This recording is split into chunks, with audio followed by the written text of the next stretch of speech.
ကျွန်တော်ဝန်ကြီးတို့ကိုပြောချင်လို့မဟုတ်ဘူးနမူနာပြောတာကျွန်တော်တို့ကကိုတာဝန်ကိုယူပြီးပြောတယ်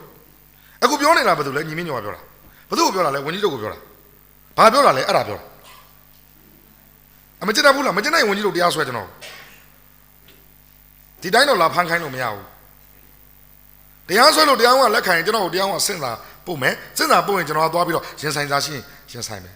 တရားကအပြစ်ရှိတယ်လို့ယူဆိုင်ရင်ကျွန်တော်ထောင်ချလိုက်မယ်အပြစ်မရှိဘူးလို့ယူဆိုင်ရင်ကျွန်တော်လွှတ်ပေးလိုက်မယ်ဒါပဲယောက်ျားပြည်ပြည်သားသားပေါ့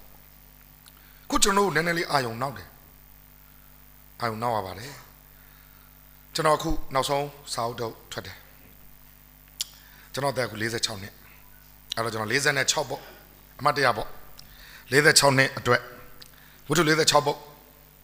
စာမျက်နှာနည်းနည်းများသွားတယ်464မျက်နှာအဲ့တော့ရောင်စီလဲနည်းနည်းများပူသွားတယ်ပေါ့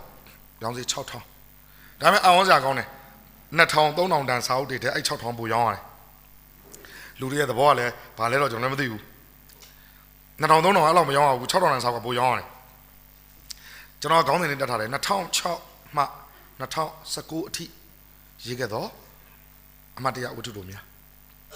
အဲ့ကိုယ့်အသက်ကိုအမှတ်တရလောက်တာဖြစ်တဲ့အတွက်46ပုတ်လိုအပ်လို့ပြောတာပါဒီစကားအဲ့ဒီ46ပုတ်ထဲမှာဟိုနယ်ကဒီနယ်ကဟိုနေရာကဒီနေရာကဘယ်ဝတ္ထုကိုကြိုက်လို့ဒီဝတ္ထုကိုကြိုက်လို့စုချင်းမြင့်တဲ့ဝတ္ထုက10ပုတ်လောက်ပါတယ်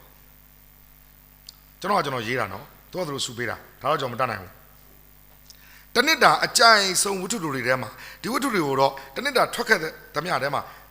ဝတ္ထုတွေရေးတဲ့ဆရာတွေအများကြီးထဲမှာဒီဝတ္ထုတွေကိုတော့အကြိုက်ဆုံးမှာဆိုပြီးစုစည်းတဲ့ဟာ10ဦးလောက်ပါတယ်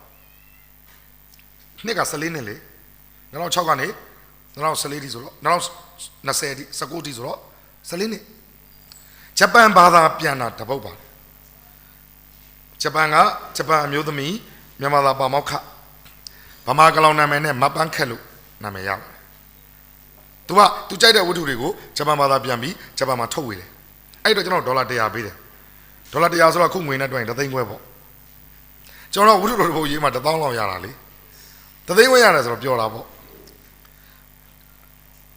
အဲ့ဒီစာအုပ်ဂျပန်ကိုရောက်သွားတဲ့အချိန်မှာလူကဂျပန်မရောက်ဘူးသေးဘူးလူကနောက်မှဂျပန်ကိုရောက်ဖူးတာအဲ့တော့ဘာသာပြန်တယ်အဲ့တော့ပြောချင်တာဒီ46ပုတ်ထဲမှာထင်ရှားကြော်ကြားတဲ့ဝတ္ထုတို့များပါရှိတယ်ဗရမ FM အတန်လွတ်ဇာလန်လုပ်တဲ့ဝတ္ထုတို့ပါတော့